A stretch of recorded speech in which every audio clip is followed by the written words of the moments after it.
11 avocats ont échoué, mais un modeste agent d'entretien a trouvé la solution en seulement 2 minutes. Et ce que le PDG millionnaire a fait ensuite a surpris tout le monde. Avant de commencer l'histoire, n'oubliez pas de laisser un like et de vous abonner à la chaîne pour voir plus d'histoires comme celle-ci.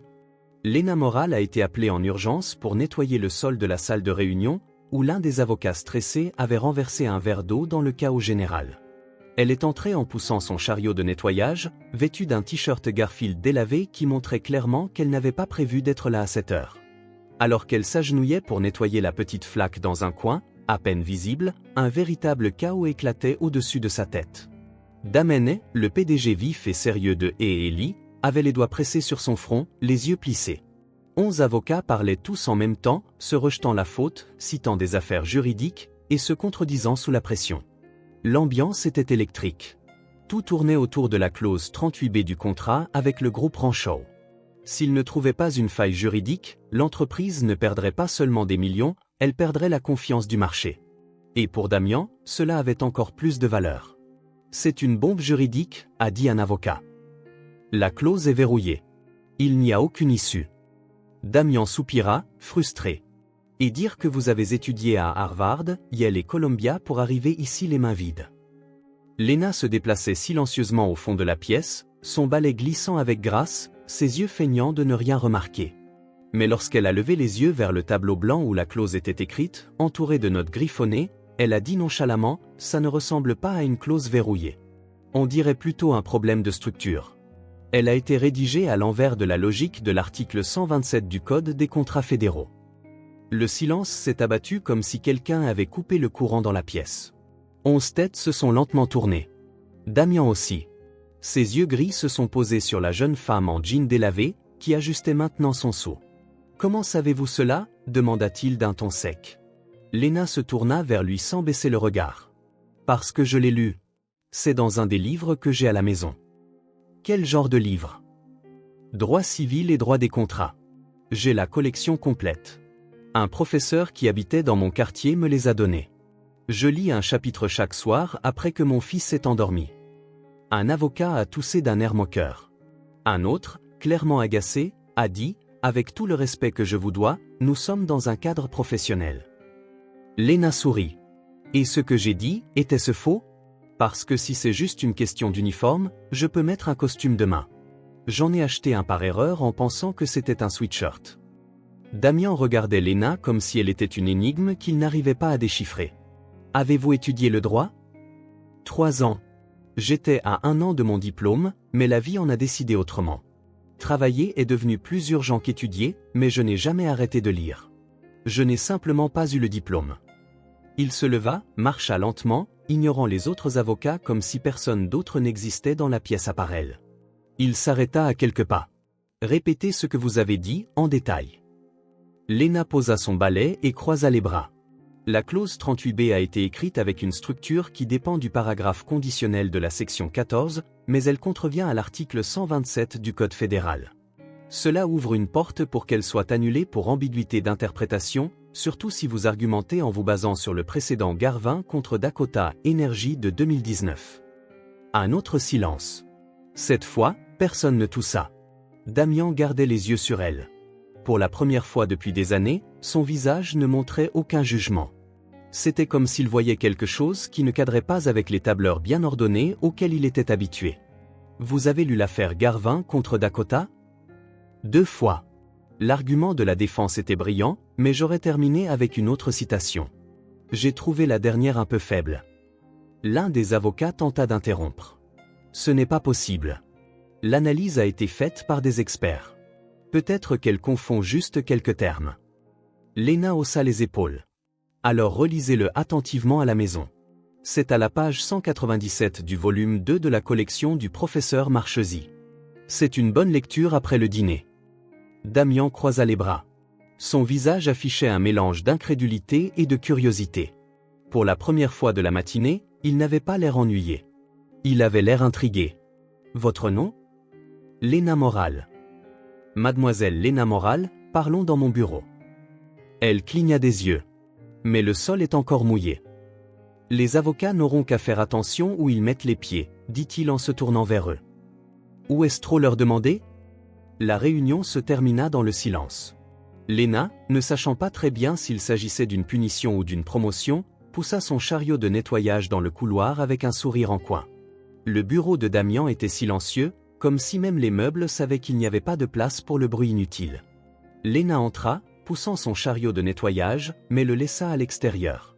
Non pas parce que quelqu'un le lui avait dit, mais parce qu'elle savait que ce n'était pas ce qu'il attendait d'elle à ce moment-là. Damian se tenait près du bureau, une tablette à la main. L'écran affichait une longue clause pleine de virgules piégeuses et de termes bureaucratiques. Il ne dit rien tout de suite. Il lui fit simplement signe de s'asseoir. Lena regarda l'élégante chaise comme si c'était un trône de cinéma. Elle s'assit lentement, ajustant son t-shirt Garfield, qui semblait encore plus déplacé qu'un chat au tribunal. Cette clause, dit enfin Damian, a été utilisée comme modèle dans un contrat de fusion entre deux compagnies d'énergie en Floride. Un de nos avocats pense qu'elle pourrait être utile. Qu'en pensez-vous? Lena lut rapidement les premiers paragraphes à l'écran. Ses yeux parcouraient les mots naturellement. Quand elle eut terminé, elle se pencha en arrière et parla calmement. Ça fonctionne si l'objectif est d'embrouiller celui qui la lit. Cette clause est jolie, pleine de termes techniques, mais elle cache le point principal derrière 5 subjonctifs et 2 ambiguïtés. C'est un piège, et même pas un bon. Damian haussa un sourcil. Expliquez. Eh bien, la phrase transfert de responsabilité contractuelle arrive avant la clause conditionnelle, ce qui entre directement en conflit avec l'article 21 du Code civil. Si un juge attentif la lit, il y verra une omission intentionnelle. Vous mémorisez les articles? Non, je comprends leur logique. Le numéro n'est que l'adresse. C'est le contenu qui compte. Damian regardait la femme en face de lui comme s'il voyait une pièce d'échecs qui n'était pas sur le plateau auparavant et réalisait soudain que c'était la plus dangereuse du jeu. Et celle-ci? Il fit glisser la tablette, ouvrant un nouveau document. Clause de protection des actifs en cas de résiliation unilatérale. Lena lut quelques secondes et secoua la tête. Ça a été rejeté par les tribunaux au moins 3 fois. Il y a une affaire récente, Rowan contre Palm Trading, 2021. La partie qui avait inclus cette clause a perdu parce qu'elle violait le principe de bonne foi dans les contrats. Le juge a été clair, on ne peut pas protéger des actifs en cachant des risques dans les petits caractères juridiques. Damen s'adossa au bureau, les bras croisés.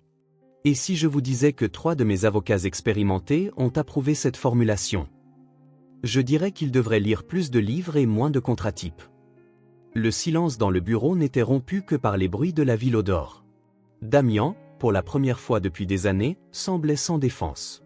Non par faiblesse, mais par une sorte de surprise différente. De l'admiration. « Comment vous souvenez-vous de tant d'affaires » demanda-t-il, plus curieux que critique.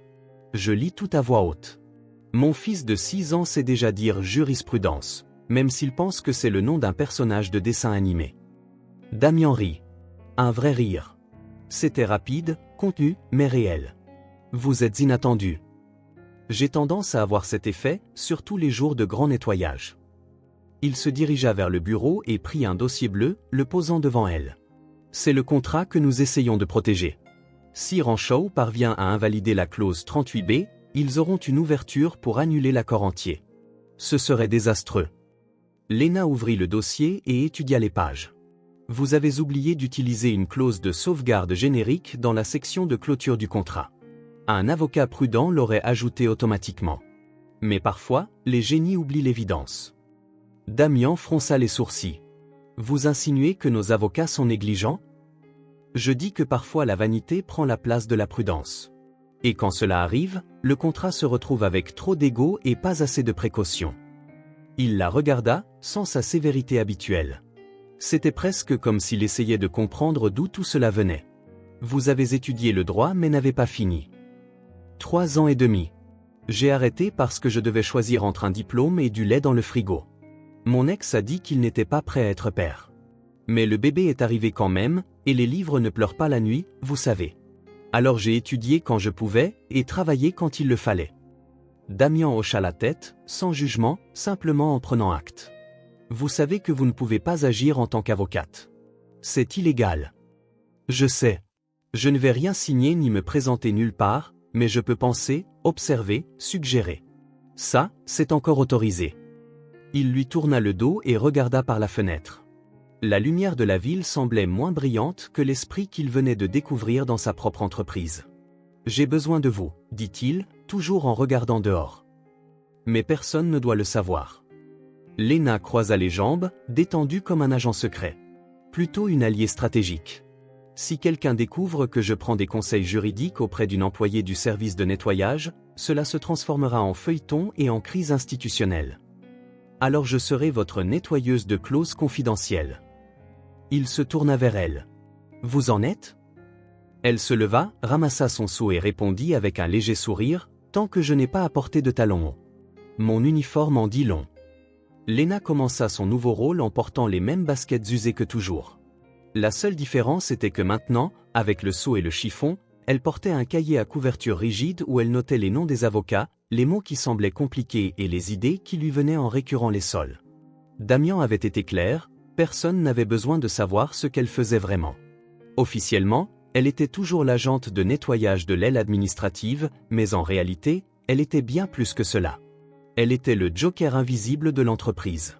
L'esprit vif derrière quelques décisions que même les avocats ne parvenaient pas à gérer seuls. Tout a commencé le mardi suivant, lorsque Damian lui a discrètement demandé de relire un email destiné à une société de conseil externe. Le contenu était technique mais vague. Lena le lut, se gratta le menton et dit « Ça vous dérange si je le retouche un peu ?» Damien haussa les épaules. Elle s'assit, tapa rapidement, et quand elle eut fini, lui rendit l'ordinateur portable. Le nouveau paragraphe disait « En nous basant sur la clause de sauvegarde interprétative du contrat signé par les deux parties et soutenu par la loi fédérale, article 64C, nous estimons que la révision contractuelle proposée manque de fondement suffisant et n'est donc pas conseillée. Cordialement. PS, si vous n'êtes pas d'accord, nous serons heureux d'en discuter autour d'un café. Apportez juste des cookies. » Damien haussa un sourcil. Les cookies. Terme technique pour détendre l'atmosphère. Ils riront, mais ils sauront aussi que vous êtes sérieux. Il ne dit pas un mot, cliqua simplement sur envoyer. Bientôt, Lena commença à recevoir de petites demandes discrètes. Un avocat laissait un post-it sur la porte demandant « La clause de compensation croisée s'applique-t-elle au service ?» Elle laissait une note pliée près de la machine à café, seulement si c'est clairement indiqué, et même là, attention à l'article 92B. Personne ne savait qui était derrière ces réponses acérées. Mais soudain, les erreurs commencèrent à diminuer. Les réunions de Damian devinrent plus courtes et plus efficaces, et les questions les plus difficiles cessèrent d'être posées à voix haute dans les couloirs. Au lieu de cela, elles commencèrent à être chuchotées pendant les pauses café. Le troisième jour, Lena était assise tranquillement dans la salle de pause, écrivant dans son cahier, quand elle entendit deux avocats parler. Et agit différemment, plus direct, plus précis. Et le plus étrange, c'est que c'est sans notre aide.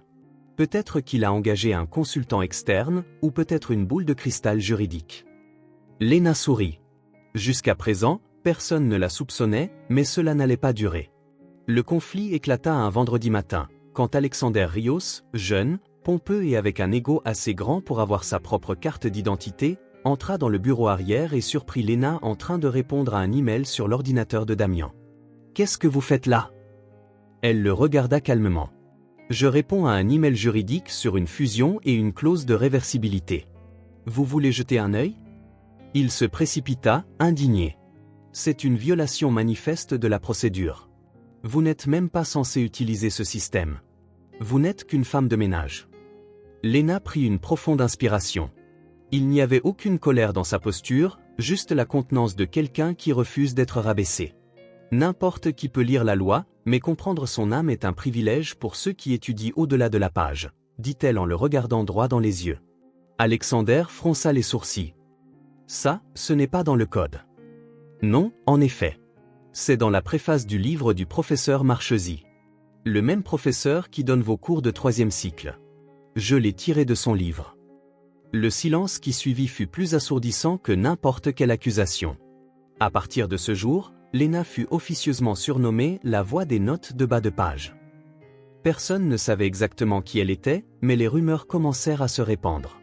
Et le fait que Damian continuait de la consulter sans dire pourquoi ne faisait qu'ajouter au mystère. Un après-midi, un document sensible atterrit sur le bureau de Damian. C'était une lettre menaçant d'un procès, rédigée sur un ton agressif et intimidant. Il entra dans son bureau, sans appeler personne, tendit la lettre à Léna. Elle la lut, réfléchit 2 minutes et écrivit une réponse courte, directe, claire et avec juste la bonne touche d'ironie. Nous apprécions votre préoccupation concernant les éventuelles issues juridiques de ce contrat. Cependant, nous estimons qu'il n'y a aucune raison de faire du théâtre juridique ou d'invoquer des fantômes contractuels imaginaires. Notre équipe, visible ou non, est prête à toute éventualité, avec respect et sans crainte. Damen la lut et sourit pour la première fois en public. La même semaine, pendant une pause, Léna passa devant la salle de réunion où 2 stagiaires débattaient de l'opportunité d'activer une clause de responsabilité conjointe dans un accord de partenariat. Ça dépend de la manière dont le lien a été formé, dit Léna, tout en continuant de marcher. Les 2 hommes se regardèrent. Qu'est-ce que vous voulez dire? Elle se retourna avec un sourire. Si la responsabilité conjointe a été fixée par accord, alors oui. Mais si elle est simplement présumée par interprétation, vous risquez d'annuler l'intention initiale. C'est l'article 265. Bonne chance, messieurs. Et elle s'éloigna comme si elle venait de faire un commentaire sur la météo. Observant tout depuis son bureau, Damian fit quelque chose d'inhabituel. Il écrivit son nom dans un carnet qu'il n'utilisait jamais. C'était comme s'il voulait se rappeler que l'intelligence se présente parfois dans un t-shirt délavé et un vieux sac à dos. Il était presque 22 heures quand Léna finit d'organiser les derniers documents sur le bureau de Damian. Le bureau était silencieux et faiblement éclairé, seule la lampe de bureau projetant un cercle de lumière chaude sur les papiers épars. Dehors, Chicago scintillait à travers les grandes fenêtres.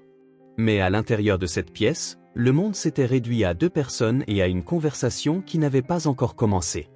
Damian était adossé à son fauteuil, observant Léna plier soigneusement une feuille de papier où elle avait écrit ses notes sur l'affaire Rancho. Il remarqua qu'elle pliait toujours les papiers de la même manière, 2 fois, en rectangle net, comme si chacun était une lettre méritant le respect. « Vous n'êtes pas obligé de rester si tard, » dit-il finalement, brisant le silence. « Je sais, mais j'aime le bureau quand il est vide. C'est plus facile de réfléchir quand personne ne me regarde comme si j'étais une bête de foire. » Léna mit le dernier livre dans son sac et s'assit sur la chaise en face de lui. Ce n'était pas l'élégant fauteuil qu'elle utilisait lors des réunions formelles. C'était une simple chaise en bois, la rendant plus présente, plus réelle. « Puis-je vous demander quelque chose ?» dit Damian en se penchant en avant. « Bien sûr, mais si c'est à propos de la jurisprudence, je facture un supplément après 21 heures. » Il sourit, mais son expression redevint rapidement sérieuse. « Pourquoi avez-vous étudié le droit? Je veux dire, qu'est-ce qui vous a fait choisir ce domaine ?» Léna prit une profonde inspiration, comme si elle ouvrait un tiroir qu'elle n'avait pas regardé depuis longtemps. « Mon père était ouvrier dans le bâtiment. Il est mort quand j'avais 16 ans, dans un accident de travail. L'entreprise pour laquelle il travaillait a tenté de ne pas payer d'indemnisation à ma mère. Ils ont dit qu'il ne portait pas d'équipement de sécurité, que c'était de sa faute. Un mensonge complet. » Elle fit une pause, regardant ses mains. Ma mère ne savait pas comment se défendre. Nous n'avions pas les moyens de payer un avocat, et les rares qui ont accepté de nous parler agissaient comme s'ils nous faisaient une faveur, comme si nous devions être reconnaissantes juste d'être entendues. Damen se pencha, écoutant attentivement. Et ensuite ? Ensuite, je me suis dit que si je connaissais la loi, si je comprenais comment les choses fonctionnaient, peut-être que je pourrais l'aider. Peut-être que je pourrais aider d'autres personnes dans la même situation. Alors je me suis inscrite à l'université avec une bourse. Avez-vous gagné le procès? Nous l'avons gagné. Après 2 ans de lutte. Ma mère a utilisé l'argent pour ouvrir une petite boutique de couture dans notre quartier. Elle y est toujours. Elle coud des robes de soirée pour les filles qui veulent se sentir comme des princesses. Léna sourit, bien qu'il y ait une douce tristesse dans son regard. Vous deviez être une excellente étudiante, dit Damen. J'étais bonne. De bonnes notes, membre de groupe d'études, j'adorais discuter des cas avec les professeurs. J'avais un plan, finir mes études, faire un master, peut-être un jour ouvrir un cabinet d'aide juridique dans mon quartier. Que s'est-il passé? La question resta en suspens dans l'air un instant. Léna passa une mèche de cheveux derrière son oreille, un geste que Damen avait déjà remarqué qu'elle faisait lorsqu'elle rassemblait ses pensées. Diego, dit-elle finalement. Je l'ai rencontré en 2e année. Il étudiait le commerce, il avait 1 an d'avance sur moi. Un joli sourire, facile à vivre, des rêves qui semblaient correspondre aux miens, ou du moins c'est ce que je pensais. Damen remarqua que sa propre respiration était devenue plus concentrée. Nous sommes sortis ensemble pendant 1 an et demi. J'étais en 3e année quand j'ai découvert que j'étais enceinte. C'était inattendu, mais quand je le lui ai dit, je pensais que nous y ferions face ensemble. Mais ce n'est pas ce qui s'est passé. Il a paniqué.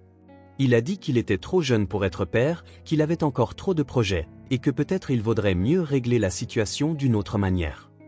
Léna fit une pause, regardant par la fenêtre. Je lui ai dit que je respectais sa décision de ne pas être père, mais que j'allais avoir le bébé et qu'il n'avait pas à s'inquiéter, que je me débrouillerais seul. Et vous l'avez fait? J'ai abandonné au milieu de ma 3e année. La bourse ne couvrait pas la garderie, et ma mère était déjà occupée avec la boutique, donc elle ne pouvait pas s'occuper de Miguel tout le temps. J'avais besoin de travailler. Damen sentit quelque chose s'agiter dans sa poitrine, un mélange d'admiration et de frustration qu'il ne pouvait pas tout à fait nommer. Et Diego? Il a disparu. Littéralement. Il a déménagé dans une autre ville après son diplôme. Je ne l'ai jamais revu. Miguel posait des questions sur son père quand il était petit, mais plus maintenant. Je crois qu'il comprend que nous sommes une famille complète, juste comme ça. Et vous n'avez jamais pensé à retourner à l'université? Léna eut un petit rire silencieux. Si. J'y ai pensé tous les soirs en couchant Miguel et en ouvrant les livres que j'arrivais à emprunter ou à acheter d'occasion dans les brocantes. Mais ensuite, j'ai réalisé quelque chose. Je n'ai jamais arrêté d'étudier. J'ai juste changé ma façon de le faire. Elle se leva et se dirigea vers la fenêtre, regardant les lumières de la ville. J'ai commencé à aller à la bibliothèque du quartier. Ils avaient une petite section juridique, mais elle était complète. Le professeur Marchesi, le même que j'ai mentionné à Alexander, y donnait des cours supplémentaires le samedi. Quand il a entendu mon histoire, il a commencé à me prêter des livres. À vous prêter des livres? Au début, oui. Puis, quand il a vu que je les étudiais vraiment, que je prenais des notes, que je comprenais ce que je lisais, il a commencé à me donner les livres. Il disait, les livres sont faits pour être lus, pas pour rester sur une étagère à faire joli. Damian se leva aussi, venant se tenir à côté d'elle à la fenêtre. Et vous ne vous êtes jamais senti en colère d'avoir dû abandonner vos projets? Léna se tourna vers lui, et pour la première fois cette nuit-là, ses yeux brillaient d'une intensité différente. Si, pendant longtemps. En colère contre Diego, contre la situation, contre moi-même d'être tombée amoureuse de quelqu'un qui n'était pas prêt à construire quelque chose de sérieux. Mais après la naissance de Miguel, elle fit une pause, comme si elle revivait le moment. Quand il est né et que je l'ai tenu dans mes bras pour la première fois, j'ai compris que mes projets n'avaient pas été détruits. Ils avaient juste changé de forme. Je ne serais pas l'avocate dont je rêvais à 18 ans, mais je serais la mère que je voulais être à 20 ans. Et maintenant, regrettez-vous d'avoir Miguel? Jamais. C'est la meilleure partie de moi. Il m'a appris que le courage, ce n'est pas de ne pas avoir peur. C'est d'avoir peur et d'avancer quand même. Damen observait son profil se découper sur les lumières de la ville. Il y avait quelque chose en Léna qu'il n'avait jamais vu auparavant. Une sorte de force qui ne venait pas du besoin de prouver quoi que ce soit à qui que ce soit, mais de savoir exactement qui elle était. Et vous étudiez toujours, tous les soirs, après qu'il s'endort? J'ouvre mes livres. Je lis des affaires, j'étudie des précédents juridiques, je suis les changements de la loi. Pas parce que je dois le faire, mais parce que je le veux. Parce que ça a du sens pour moi. Même en sachant que vous ne pouvez pas exercer? Exercer le droit est une chose. Le comprendre en est une autre. Et qui sait, peut-être qu'un jour je retournerai à l'université. Miguel grandit, devient plus indépendant. Ce sera peut-être le moment de finir ce que j'ai commencé. Damen sentit une étrange émotion monter dans sa poitrine. C'était de l'admiration, oui, mais plus que cela, c'était comme s'il se tenait devant quelqu'un qui avait transformé chaque obstacle en une marche, chaque chute en une impulsion pour monter plus haut. Vous êtes remarquable, dit-il, le mot sortant avec plus de sentiment qu'il ne l'avait prévu. Je suis une mère célibataire qui nettoie des bureaux et lit des livres de droit pendant son temps libre. Rien de très remarquable là-dedans. Vous avez tort. Vous avez pris une situation qui aurait pu vous détruire et l'avez transformée en force. Vous avez élevé un enfant seul, n'avez jamais cessé d'apprendre, n'avez jamais perdu votre gentillesse ni votre sens de l'humour. Et en plus de cela, vous résolvez des problèmes que des avocats avec des doctorats n'arrivent pas à comprendre. Léna sourit, mais il y avait une lueur humide dans ses yeux. Miguel m'a demandé l'autre jour si j'étais triste de ne pas être devenue avocate. Vous savez ce que je lui ai dit? Quoi?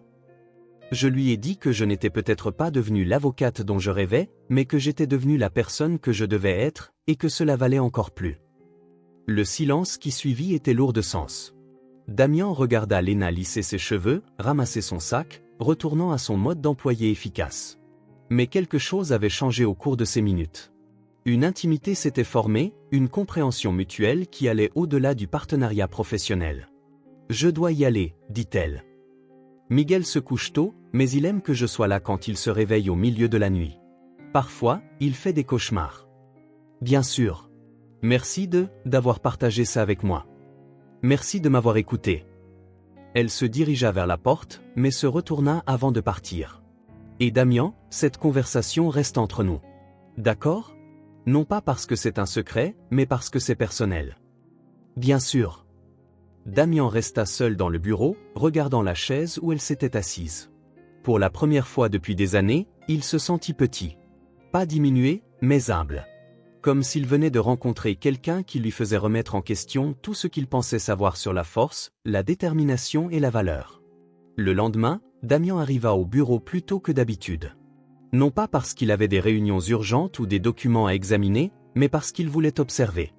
Il voulait mieux comprendre la femme qui avait changé sa vision de l'intelligence et du caractère en une seule conversation. Il se positionna stratégiquement dans la salle de pause, d'où il pouvait voir le couloir principal. À 8h15, Léna entra, avec son uniforme bleu et son vieux sac à dos. Mais Damian la voyait différemment maintenant. Chaque geste qu'elle faisait semblait raconter une histoire. Chaque sourire qu'elle adressait à ses collègues montrait une gentillesse qui allait au-delà de la simple politesse. Il la regarda s'arrêter pour aider un stagiaire qui avait laissé tomber une pile de papiers. Au lieu de simplement l'aider à ramasser, elle les organisa par date et les lui rendit avec une blague sur le fait que les papiers ont une vie propre dans les cabinets d'avocats. Le jeune homme rit et la remercia, visiblement soulagé. Plus tard, lors d'une réunion avec l'équipe juridique, Damen se surprit à se demander ce que Léna dirait de chaque point abordé. Quand l'un des avocats suggéra une stratégie qu'il savait faible, il faillit murmurer « Léna dirait qu'il y a une faille dans la clause 3 », mais se retint. À l'heure du déjeuner, il la vit assise seule dans la cour, mangeant un sandwich et lisant un livre de droit constitutionnel. Cela ne semblait pas être une performance. Elle n'essayait d'impressionner personne. C'était un intérêt réel, une passion authentique pour l'apprentissage. Damen réalisa qu'il ressentait quelque chose qu'il ne pouvait pas tout à fait nommer. Ce n'était pas le genre d'attirance physique qu'il avait ressenti pour d'autres femmes. Ce n'était pas seulement le respect professionnel qu'il avait pour des collègues compétents. C'était plus profond, plus complexe. C'était de l'admiration mêlée de curiosité. Du respect mêlé d'une envie d'en savoir plus, de comprendre comment un esprit aussi brillant s'était développé dans des circonstances aussi difficiles. Il était fasciné par la façon dont elle transformait la difficulté en perspicacité, les obstacles en occasion de grandir. À la fin de la journée, alors que le bureau commençait à se vider, Damian demanda à Léna de le rejoindre pour une conversation. « J'ai quelque chose pour vous », dit-il en lui tendant une enveloppe. Léna l'ouvrit et y trouva un chèque. Une somme importante, suffisante pour couvrir plusieurs mois de dépenses. « Qu'est-ce que c'est ? » ?»« Une prime. Pour toute l'aide que vous m'avez apportée, pour des solutions qu'aucun de mes avocats n'a pu trouver. » Léna regarda le chèque quelques secondes, puis le lui rendit. « Je ne peux pas accepter ça. »« Pourquoi pas ? Vous le méritez. La valeur que vous apportez à mon travail vaut bien plus que cela. C'est exactement pour ça que je ne peux pas l'accepter. » Damen fronça les sourcils, perplexe. « Je ne comprends pas. » Léna s'assit sur la même chaise que la veille. « Si j'accepte ce chèque, vous aurez l'impression que nous sommes quittes, que vous avez payé pour mon savoir, pour mon aide. Et je me sentirai comme quelqu'un qui a été récompensé pour son utilité. Mais c'est exactement ce que je fais. Récompenser quelqu'un qui a été utile. Non, Damian. Je ne suis pas une faveur. Je suis une valeur. » Les mots restèrent en suspens, remplis de dignité et de résolution. « Vous ne comprenez pas, » continua-t-elle. « Je ne vous aide pas parce que j'ai besoin d'argent. Je vous aide parce que ça me plaît. Parce que ça a du sens pour moi. Parce que j'ai enfin l'occasion d'utiliser tout ce que j'ai appris. L'argent transformerait cela en transaction.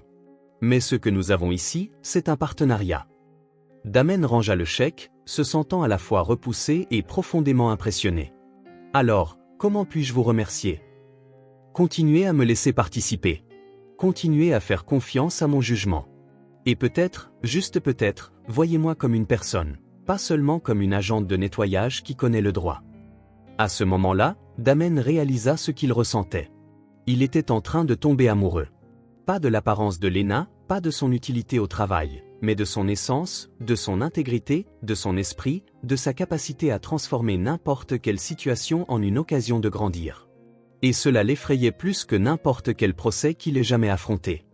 Jeudi matin commença comme n'importe quel autre jour chez Ellie. Lena arriva pile à 8 heures, salua le personnel de la réception et se dirigea vers l'étage administratif avec son chariot de nettoyage. Ce qu'elle ne savait pas, c'est qu'à quelques mètres de là, Marcus Thompson, un stagiaire de 2e année et aspirant influenceur à temps partiel, enregistrait discrètement une vidéo pour sa chaîne TikTok. Marcus était curieux des rumeurs qui circulaient dans le bureau, celle d'un mystérieux consultant invisible qui aidait Damen et dans des cas complexes. Quand il vit Lena expliquer patiemment à 2 autres stagiaires la différence entre une clause de résiliation et une clause d'annulation, il décida que c'était le contenu parfait pour ses réseaux sociaux. « Regardez, c'est simple », dit Lena, s'appuyant sur un balai en gesticulant. Une clause de résiliation, c'est comme une rupture parce que vous n'êtes plus d'accord sur les films à regarder. C'est fini, mais personne n'a rien fait de mal. Maintenant, une clause de rescission, c'est quand une personne mangeait secrètement tout le pop-corn. Ça, c'est une rupture de confiance. Les stagiaires rirent et l'un d'eux demanda « Et si quelqu'un a menti en disant qu'il aimait les films d'horreur juste pour impressionner l'autre ?» Eh bien, mon ami, ça c'est une fausse déclaration. L'accord entier était basé sur des informations fausses, ce qui peut rendre le contrat invalide depuis le début. Comme quand tu découvres que ton coup de cœur n'aime même pas les chiens ou la pizza. C'est une incompatibilité fondamentale. Relation annulée. Marcus continua d'enregistrer, fasciné par la façon dont Lena expliquait des concepts que ses professeurs mettaient des heures à rendre à moitié aussi clairs. Et comment savoir laquelle utiliser dans chaque cas, demanda un autre stagiaire. Question principale, y a-t-il eu mauvaise foi? Si oui, c'est une rescission. Sinon, c'est juste une résiliation. C'est comme rompre par texto ou en personne. Dans les 2 cas, c'est fini. Mais l'une est un peu plus respectueuse que l'autre. Lena attrapa le chiffon et se prépara à retourner au travail, mais l'un des gars avait encore une question. Et si les 2 personnes veulent sortir du contrat, mais pour des raisons différentes? Alors vous avez un divorce à l'amiable avec une dispute pour savoir qui garde le chien. Résiliation bilatérale avec une clause de répartition spécifique. Chacun reprend ce qu'il a apporté, mais il faut décider qui garde le compte Netflix partagé. Les 3 éclatèrent de rire et Marcus termina l'enregistrement avec un gros plan sur le visage de Lena alors qu'elle leur faisait un signe de la main détendue. Les amis, vous venez d'assister au meilleur cours de droit des contrats de l'histoire, enseigné par l'experte la plus improbable dans le cabinet d'avocats le plus chic de Chicago. Voilà ce qu'est l'accès au savoir. Marcus posta la vidéo sur TikTok à 14h avec la légende « POV, l'agente d'entretien de ton bureau explique le droit des contrats mieux que ton professeur de Harvard. » #sagesse juridique #sans diplôme #légende légale. Ce qui se passa ensuite surprit même Marcus. En 2 heures, la vidéo avait 50 000 vues. Après 4 heures, elle atteignit 200 000. À la fin de la journée, elle avait dépassé le demi-million, rempli de commentaires enthousiastes d'étudiants en droit, d'avocats et de professeurs. Cette femme a expliqué en 2 minutes ce que mon prof n'a pas pu expliquer en un semestre entier. Quelqu'un sait où elle enseigne? J'abandonne l'université pour étudier avec elle. Enfin quelqu'un qui rend le droit logique. Attendez, c'est une agente d'entretien? Comment est-elle meilleure qu'un docteur de Harvard? La vidéo fut partagée dans les groupes WhatsApp des facultés de droit de tout le pays. Elle devint virale sur Twitter sous le hashtag concierge juriste et Instagram s'enflamma avec des stories citant les explications de Lena. Le site d'actualité juridique Legal News partagea le clip avec le titre « Une employée du service de nettoyage enseigne le droit des contrats et devient virale sur les réseaux sociaux ». Un autre média, Droit pour tous, publia un article complet, L'éducatrice accidentelle qui change notre façon de parler du droit. Mais la véritable explosion se produisit lorsque la page populaire Même Juridique posta une image de Lena tenant son balai à côté de 11 avocats solennels en toge avec la légende, la concierge qui s'est montrée plus maligne que 11 docteurs en droit. Le même se répandit comme une traînée de poudre. Des dizaines de versions suivirent. Quand la concierge en sait plus que ton avocat. Rebondissement, La personne la plus intelligente du bureau n'a pas de diplôme. Elle nettoie les sols et vos arguments juridiques. Le lendemain matin, Lena arriva au travail sans avoir la moindre idée de ce qui s'était passé. Elle fut accueillie par des regards curieux, des conversations chuchotées et quelques sourires entendus. Elle ne réalisa que quelque chose n'allait pas que lorsque la réceptionniste, contenant à peine son excitation, lui montra un téléphone. « Lena, tu es devenue virale. Plus de 2 millions de vues. » Lena regarda la vidéo avec un air amusé, secouant la tête. « Ce Marcus. J'ai toujours pensé qu'il enregistrait trop. Tu n'es pas fâché? Pourquoi le serais-je? Ai-je dit quelque chose de mal? Non, mais tu n'as pas demandé à être filmé. C'est vrai. Mais je n'ai rien dit de confidentiel non plus. Et d'après les commentaires que je vois, les gens apprennent. C'est une bonne chose. » Quand Damien arriva au bureau 1 heure plus tard, il y avait déjà 3 appels de journalistes en attente, 2 emails de producteurs de télévision voulant interviewer la concierge virale, et un message des ressources humaines demandant comment gérer la situation. Damien convoqua immédiatement Marcus. « Vous n'aviez pas le droit de filmer une employée sans sa permission. »« Monsieur, je ne savais pas que ça allait devenir viral comme ça. C'était juste une vidéo idiote pour mes abonnés. Retirez cette vidéo, maintenant. » « Mais, monsieur, elle a déjà été partagée des milliers de fois. Même si je la supprime, ça ne changera pas grand-chose. Et, techniquement, je l'ai enregistrée dans un espace public du bureau et elle n'a rien dit sur le fait de ne pas vouloir être filmée. » Damien prit une profonde inspiration, essayant de contrôler son irritation. Il n'était pas en colère contre le succès de Lena, mais inquiet des conséquences possibles. Le cabinet pourrait être remis en question sur ses pratiques d'embauche, sur la raison pour laquelle une employée du service de nettoyage avait des connaissances juridiques aussi avancées, sur la compétence globale de l'équipe juridique. Il convoqua Lena pour une discussion privée. « Lena, nous devons parler de cette situation. La vidéo. Je l'ai vue. C'est drôle. Comprenez-vous les implications? La presse pourrait vouloir vous parler, creuser votre histoire, demander pourquoi vous n'exercez pas le droit. Et je répondrai la vérité. Que j'ai étudié le droit, que je n'ai pas fini pour des raisons personnelles, mais que j'ai continué à étudier parce que ça me plaît. Quel est le problème? Le problème, c'est que cela pourrait créer une situation embarrassante pour le cabinet.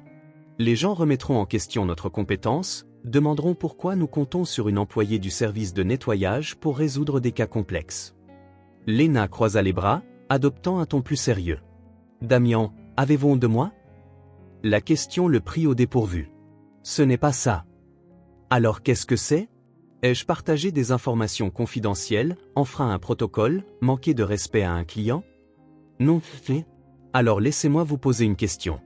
Préfériez-vous avoir une équipe qui prétend tout savoir ou quelqu'un qui comprend vraiment le sujet, quel que soit son poste? Damien resta silencieux quelques secondes. Vous avez raison. Je suis désolé. C'est juste que ce genre d'attention pourrait compliquer notre partenariat. Notre partenariat a toujours été compliqué, Damien. Depuis le premier jour. Et ça a quand même fonctionné. Elle se leva et se dirigea vers la fenêtre. Vous savez ce que je pense de cette vidéo? Si les gens se moquent de moi, j'espère qu'ils apprendront quelque chose au passage. Combien d'étudiants en droit pensez-vous ont compris des concepts qui étaient bloqués dans leur tête, juste parce que j'ai utilisé des analogies avec des relations et Netflix? Probablement beaucoup. Alors la vidéo a servi à quelque chose. Et si elle cause des problèmes au cabinet, nous les réglerons. Mais je ne vais pas me cacher juste parce que les gens ont découvert que l'intelligence ne vient pas avec un diplôme. Damien la regardait, une fois de plus impressionné par sa capacité à transformer une situation potentiellement désordonnée en une occasion de réflexion. Vous n'avez pas peur d'être jugé. Damien, je suis une mère célibataire, une agente de nettoyage qui étudie le droit pendant ses pauses. Si j'avais peur du jugement, je ne sortirais même pas de chez moi. Ce qui compte pour moi, c'est, est-ce que je fais quelque chose d'utile? Est-ce que j'aide quelqu'un? Suis-je fidèle à moi-même? Et l'êtes-vous? Je le suis. Alors que les mêmes viennent. Les interviews, les questions. Je répondrai à tout aussi naturellement que j'explique les clauses contractuelles. Cet après-midi-là, lorsque 3 autres médias contactèrent le cabinet pour interviewer la concierge devenue un phénomène, Damien n'essaya pas de les bloquer. Au lieu de cela, il demanda à Lena si elle avait besoin de quelque chose. « Promettez-moi juste une chose, dit-elle. »« Quoi ? Si un journaliste pose des questions sur mon patron, dites-leur qu'il est la personne la plus intelligente que je connaisse. Parce que c'est vrai, et parce que l'intelligence reconnaît l'intelligence. C'était officiel. Damian était complètement amoureux. L'affaire Rancho contre Lee était prévue pour le lundi à 9 h du matin à la Cour supérieure de Chicago. C'était le genre de procès qui déterminerait non seulement l'avenir financier du cabinet, mais aussi sa réputation sur le marché. 60 millions de dollars en jeu, plus la crédibilité que Damian avait bâtie en 15 ans de travail. Le vendredi précédent, la tension au bureau était palpable. Les avocats révisaient les arguments, vérifiaient les précédents et échangeaient des regards nerveux dans les couloirs. Tout le monde savait que la stratégie de défense reposait sur une interprétation complexe de la clause 38B, la clause même que Lena avait signalée comme problématique des semaines auparavant. Damian était dans son bureau, entouré de piles de documents et de 3 avocats seniors qui semblaient plus anxieux que confiants. « L'argument est solide », dit Robert Shen, le plus expérimenté de l'équipe. Mais l'accusation s'attaquera à notre interprétation de la clause de sauvegarde. « Et s'il cite le précédent Morrison contre Atlantic ?» demanda Sarah, la numéro 2. « Notre défense sera affaiblie. » Damen se frotta les tempes. Il avait étudié l'affaire pendant des semaines, mais quelque chose le dérangeait encore.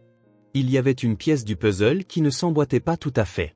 C'est à ce moment-là que Lena frappa à la porte. « Excusez-moi, puis-je entrer ?»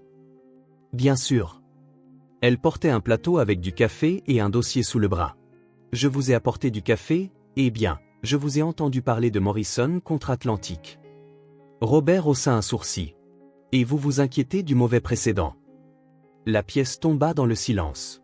Lena posa le plateau sur la table et ouvrit son dossier. La décision Morrison contre Atlantic a été partiellement annulée 6 mois plus tard par Hamilton contre Shore Industries. L'interprétation qui vous inquiète n'est plus valide. Sarah feuilleta rapidement ses documents. Ce n'est pas dans nos recherches. C'est parce que cela a été publié dans une revue moins connue, pas dans les grandes revues de droit. Mais ça a complètement changé le précédent juridique. Ce que vous devriez surveiller, c'est Nelson contre Phoenix Corp, d'il y a 2 mois. Damen se pencha en avant. Expliquez. L'affaire Nelson a introduit une nouvelle façon d'interpréter les clauses ambiguës dans les contrats de fusion. Si l'accusation cite cette affaire, alors oui, vous avez un problème. Mais vous avez aussi une solution. Elle tira une chaise et s'assit entre eux, étalant des papiers sur la table. Dans l'affaire Nelson, le juge a utilisé une lecture strictement littérale de la loi, ignorant le contexte historique. Mais il y a une affaire plus ancienne, Fitzgerald contre Morgan Steel de 1987, qui correspond parfaitement à notre situation. Au cours des 2 heures suivantes, Lena restructura complètement la stratégie de défense. Elle ne se contenta pas de souligner les faiblesses de leurs arguments originaux. Elle construisit une nouvelle approche solide, basée sur des précédents dont les autres avocats n'avaient même pas connaissance.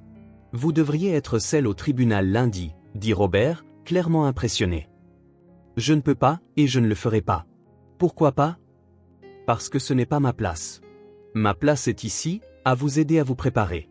Damian va briller dans cette salle d'audience, et vous verrez tous pourquoi il est l'un des meilleurs avocats de Chicago. » Dimanche soir, Damian appela Lena. « Je suis nerveux. » « Nerveux ou peu sûr de vous ? Quelle est la différence ? Être nerveux, c'est savoir qu'on est préparé mais que le cœur bat quand même la chamade. Être peu sûr de soi, c'est ne pas être certain d'être à la hauteur. Alors je suis nerveux. Bien. Ça veut dire que le résultat vous importe. Maintenant, dites-moi quel est le point central de notre argument. Pendant 40 minutes, Lena le fit répéter les points clés, testa ses réponses aux questions possibles et lui rappela les précédents cruciaux. Au moment où ils raccrochèrent, Damen se sentit confiant pour la première fois depuis des semaines. Lundi matin, la salle d'audience était bondée. Journalistes, étudiants en droit et spectateurs curieux, tous attirés par l'attention entourant l'affaire de la concierge virale, remplissaient chaque siège disponible. Lena était assise tranquillement au fond, vêtue d'un simple chemisier et d'un jean. Damen commença fort. Son argument d'ouverture était clair, persuasif et bien structuré. Il cita les précédents que Lena avait recommandés et exposa une ligne de raisonnement solide. Pendant 40 minutes, il domina complètement la salle d'audience. Mais ensuite, l'accusation contre-attaqua. « Votre honneur, » dit la procureure, une femme bien habillée dans la cinquantaine, la défense s'appuie sur une interprétation discutable de Fitzgerald contre Morgan Steel. J'aimerais souligner que ce précédent a été partiellement modifié par la décision récente dans l'affaire Torres contre Infinity Holdings. Damen sentit le sang quitter son visage. Torres contre Infinity Holdings. Il ne connaissait pas cette affaire. Elle n'était pas apparue dans ses recherches. Lena ne l'avait pas mentionnée. Le changement introduit par Torres contre Infinity, poursuivit la procureure, stipule clairement que dans les contrats de fusion avec des clauses ambiguës, l'interprétation doit favoriser la partie qui n'a pas rédigé le document original. Le juge se pencha, clairement intéressé. Damen savait qu'il devait répondre, mais il n'avait aucune idée de comment contrer un précédent qu'il n'avait jamais vu auparavant. Son équipe semblait tout aussi perdue. « Monsieur, dit le juge, souhaitez-vous répondre au précédent soulevé par l'accusation ?» Damen se leva, mais son esprit était vide. Il fouilla dans ses papiers, cherchant quelque chose qu'il pourrait utiliser, mais ne trouva rien. Puis il entendit une voix douce derrière lui. Article 127, paragraphe 3.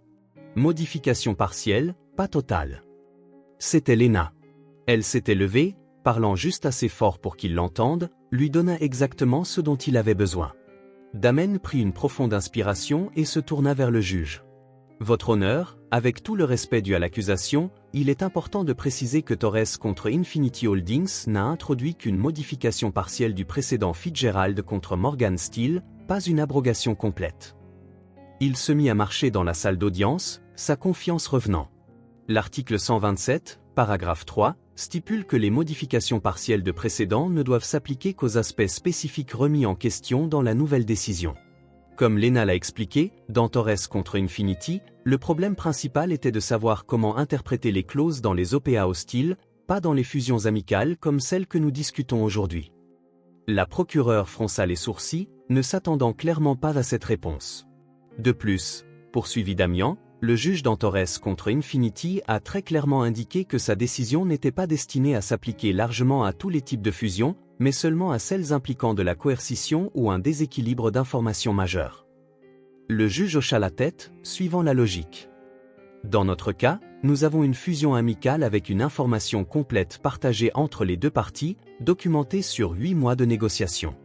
Donc, Torres contre Infinity ne s'applique pas. L'interprétation originale de Fitzgerald contre Morgan Stanley reste valide et pertinente.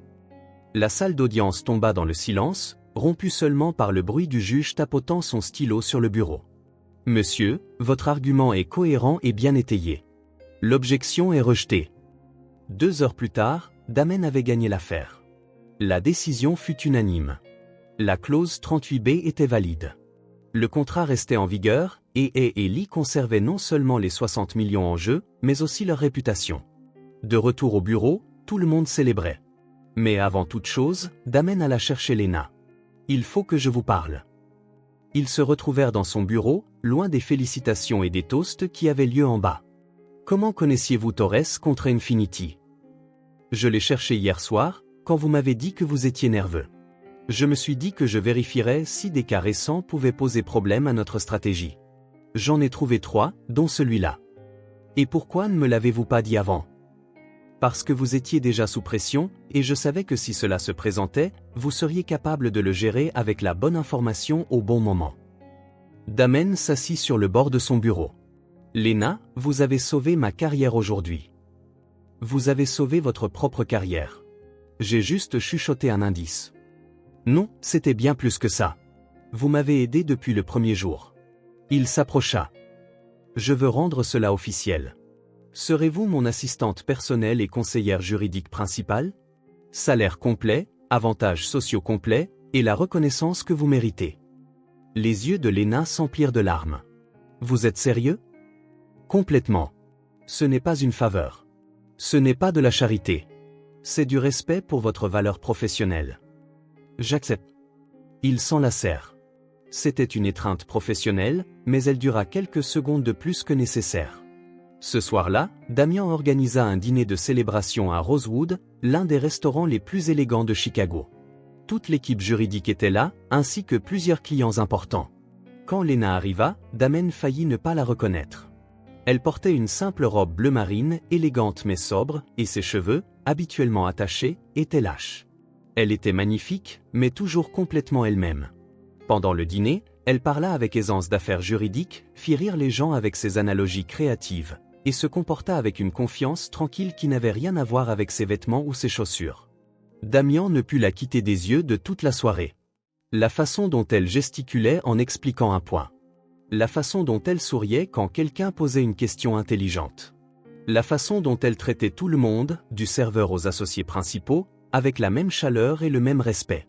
À la fin de la soirée, alors que le groupe commençait à partir, Damen proposa de raccompagner Lena chez elle. « Ce n'est pas la peine, je peux appeler un Uber. » J'insistais. « Après tout ce que vous avez fait pour moi, c'est la moindre des choses. » Sur le chemin, ils parlèrent du procès, de son nouveau rôle et de quelques derniers détails de l'affaire. La conversation coulait facilement, avec des moments de silence qui semblaient naturels, pas gênants.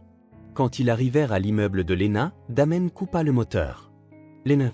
Il se tourna vers elle. Pendant un instant, ils se regardèrent simplement. Quelque chose s'était construit depuis des semaines, une connexion tacite, une attirance silencieuse. Damen se pencha et l'embrassa.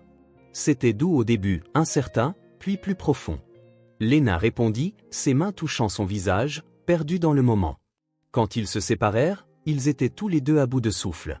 « C'était une erreur », dit soudain Damian, tendu. « Quoi ? Ça n'aurait pas dû arriver. Vous travaillez pour moi maintenant. Cela complique tout. C'était inapproprié. » Lena resta silencieuse, encaissant ce qu'il venait de dire. « Damian, il vaut mieux que vous oubliez que cela s'est produit, s'il vous plaît. » Elle le regarda quelques secondes, puis sortit de la voiture sans rien dire. Damen la regarda entrer dans l'immeuble, sachant qu'il venait de commettre la plus grosse erreur de sa vie. Le lendemain matin, Damian arriva au bureau 2 heures plus tôt que d'habitude. Il n'avait pas bien dormi, rejouant le moment du baiser, surtout, le regard sur le visage de Lena quand il avait dit que c'était une erreur. La façon dont elle l'avait regardé, pas en colère, mais avec une déception silencieuse 1000 fois pire, l'avait hanté toute la nuit. À 9 heures du matin, quand Lena arriva au travail, elle trouva un bouquet de roses blanches sur son nouveau bureau, un vrai bureau avec des tiroirs et tout, à l'étage administratif. C'était un arrangement élégant et coûteux, du genre qui coûtait plus que son salaire de la semaine précédente. La carte attachée disait simplement « Je m'excuse pour mon comportement inapproprié d'hier. » Lena regarda les fleurs quelques secondes, puis se dirigea calmement vers le bureau de Damen. Il était au téléphone mais raccrocha en la voyant entrer, le bouquet à la main. « Elles sont très jolies, dit-elle en posant les fleurs sur son bureau. Mais je suis allergique. » « Allergique aux roses ? » Allergique aux excuses parfumées et coûteuses. Elle laissa une petite note pliée à côté du bouquet et sortit avant qu'il ne puisse répondre. La note disait « La prochaine fois que vous voudrez vous excuser, essayez de parler. Les fleurs meurent en une semaine. » Les mots sincères durent éternellement. Au cours des jours suivants, Damen tenta de l'approcher de manière plus subtile. Il laissa un café de son café de quartier préféré sur son bureau, un petit endroit local près de chez elle, très différent du café gastronomique du bureau. Lena le remercia poliment, le but, mais fit clairement comprendre que la courtoisie professionnelle n'effaçait pas l'inconfort personnel. Quand il proposa de l'aider à organiser la bibliothèque juridique qu'elle avait demandée pour son nouveau bureau, Lena répondit « Merci, mais je vais me débrouiller. J'ai toujours réussi. » Il n'y avait aucune hostilité dans sa voix, juste une ferme mise en place de limites qui n'existait pas avant ce baiser non résolu. Mercredi, Damen tenta une approche différente. Lors d'une réunion sur une nouvelle affaire, il demanda l'avis de Lena devant toute l'équipe juridique. « Notre nouvelle conseillère a certainement une perspective précieuse sur cette question, » dit-il en la regardant directement. Lena répondit avec un professionnalisme parfait, donna des suggestions précises et aida à résoudre une impasse qui avait bloqué la discussion pendant 2 heures. Mais lorsque la réunion se termina et que les autres avocats partirent en louant sa contribution, elle se tourna vers Damian. « N'utilisez pas mon travail pour essayer de réparer ce qui s'est cassé en dehors. Ce n'est pas ce que je... Si. Et vous n'en avez pas besoin. Mon travail parle de lui-même. Il l'a toujours fait. Je n'ai pas besoin que vous me validiez professionnellement pour compenser ce qui s'est passé personnellement. » Jeudi, Damian laissa un livre sur son bureau, nouveau précédent en droit des contrats, une collection sortie la semaine précédente. C'était exactement le genre de lecture qu'il savait qu'elle adorerait. Lena le feuilleta, clairement intéressée par le contenu, mais le rendit à la fin de la journée avec un post-it « Merci pour le prêt. J'ai déjà commandé mon propre exemplaire. » Vendredi, quand Damien tenta d'entamer une conversation sur une affaire qu'ils examinaient ensemble, Léna l'interrompit doucement. Damien, pouvons-nous établir quelques règles? Bien sûr. Premièrement, mon travail reste excellent parce que j'aime ce que je fais, pas parce que vous avez besoin de moi. Deuxièmement, notre partenariat professionnel est solide et le restera. Troisièmement, ce qui s'est passé sur le parking reste sur le parking. Et la quatrième règle, arrêtez d'essayer de compenser ce que vous avez dit avec de petits gestes. Si vous croyez vraiment que c'était une erreur, alors c'en était une. C'est tout. Passons à autre chose. Damien hocha la tête. Mais il y avait quelque chose dans ses yeux que Léna choisit de ne pas interpréter. Le week-end, Miguel jouait dans le salon quand il vit la même voiture noire dehors qui avait déposé sa mère la veille. Maman, l'homme aux fleurs est encore en bas. L'homme aux fleurs? Celui qui a envoyé les fleurs blanches que tu as rendues. Le même qui t'a ramené après le dîner chic. Léna se dirigea vers la fenêtre. Damien se tenait à côté de la voiture, regardant l'immeuble, mais n'osant pas monter. Miguel, viens ici. Le garçon s'approcha, curieux. Cet homme, c'est ton ami ou ton petit ami? Léna sourit, caressant les cheveux de son fils. Pourquoi veux-tu savoir? Parce que si c'est ton ami, tu devrais l'inviter à monter. Mamie dit toujours que les amis sont les bienvenus. Mais si c'est ton petit ami? S'il est mon petit ami, quoi? Alors tu dois décider si tu l'aimes vraiment ou s'il est juste confus.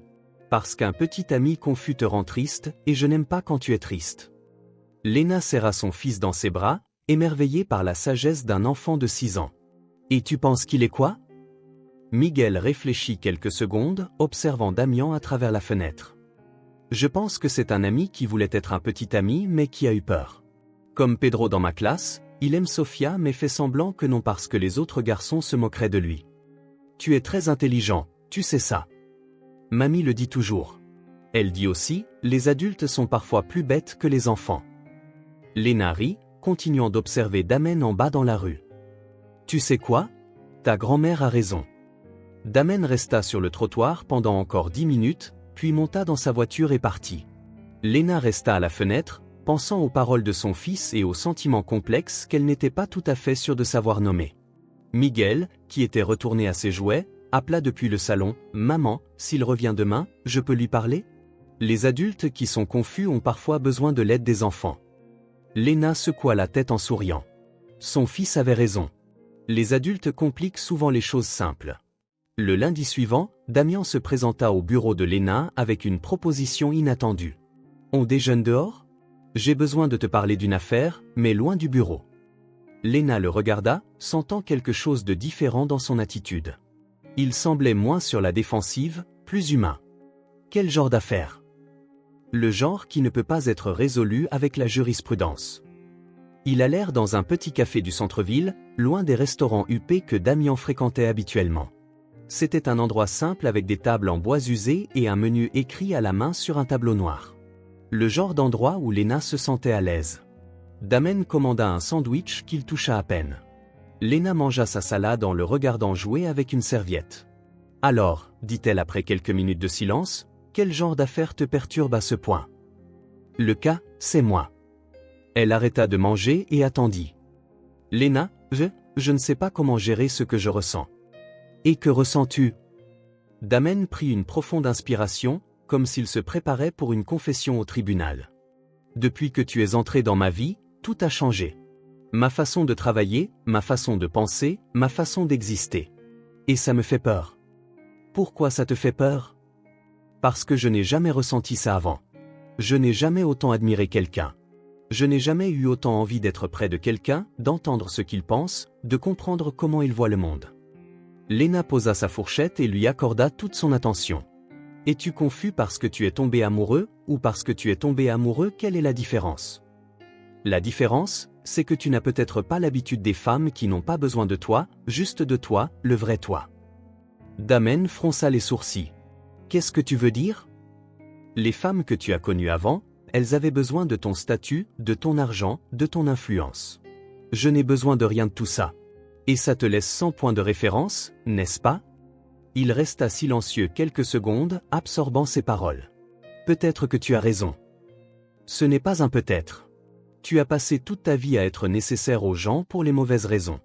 Avec moi, tu es juste toi. Damen. Pas le PDG, pas le type riche, juste l'homme intelligent qui pose de bonnes questions et qui rit parfois de mes mauvaises blagues. Tes blagues ne sont pas mauvaises. Si, elles le sont. Mais tu ris quand même. Ils sourirent tous les deux et la tension dans l'air s'adoucit un peu. Alors c'est ça, dit Damen. Je suis confus parce que tu me fais me sentir à la fois inutile et essentiel. Exactement. Tu n'as pas à être autre chose que toi-même, et ça te terrifie. En effet. Parce que ça veut dire que si je te plais, c'est pour moi, et si je ne te plais pas, c'est aussi pour moi. Damen hocha la tête, reconnaissant la vérité claire et nette dans ses paroles. Et à propos du baiser, dit-il, abordant enfin le sujet qui était resté en suspens entre eux. Je crois vraiment que c'était inapproprié. Tu travailles pour moi maintenant, et je ne veux pas que tu te sentes sous pression ou mal à l'aise. Léna pencha la tête, l'étudiant. Alors tu devrais peut-être réfléchir un peu plus avant d'aller embrasser les gens. Ou m'as-tu embrassé par admiration? Non. Je t'ai embrassé parce qu'à ce moment-là, je ne pouvais rien imaginer de plus juste au monde. Et après ça? Après ça, la peur a pris le dessus. La peur de compliquer les choses, de te perdre en tant que collègue, je ne sais pas, de ne pas être assez. Léna se pencha en arrière sur sa chaise, un léger sourire sur les lèvres. Damian, tu es beaucoup de choses.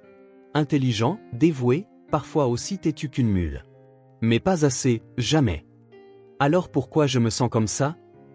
Parce que tu apprends à être avec quelqu'un qui ne veut rien de toi, sauf ta compagnie. C'est effrayant. Ils finirent de déjeuner en parlant de travail, mais quelque chose avait changé entre eux. Il y avait un nouveau sentiment de compréhension, une sorte d'honnêteté qui n'était pas là auparavant. Quand ils retournèrent au bureau, Damen l'accompagna jusqu'à son bureau. Léna, je peux te poser une question? Bien sûr. Ressens-tu quelque chose pour moi? Elle le regarda quelques secondes. Je suis désolé, mais je suis confuse aussi. Et contrairement à toi, je n'ai pas le luxe d'embrasser quelqu'un et de qualifier ça d'erreur après. Quand tu auras compris ce que tu veux vraiment, fais-le-moi savoir. D'ici là, nous sommes des collègues. De bons collègues. Ce soir-là, à la maison, Léna était plus silencieuse que d'habitude. Miguel dormait déjà, et elle aidait sa mère, Carmen, à plier le linge dans le salon. Tu as l'air différente, dit Carmen en observant sa fille. Différente comment? Triste. Pas le genre de tristesse qui fait pleurer, mais celle qui vient du fait de trop réfléchir. Léna sourit. Sa mère avait toujours une façon de lire ses humeurs avec une précision chirurgicale. Ça va, maman? Juste en train de gérer quelques changements. Quel genre de changement? Professionnel, personnel, un peu de tout. Carmen arrêta de plier les vêtements et s'assit à côté de sa fille. Parle-moi. Le travail se passe très bien. Mieux que ce à quoi je m'attendais. J'ai le poste que j'ai toujours voulu, je fais ce que j'aime et je suis bien payé. Mais mon patron est compliqué.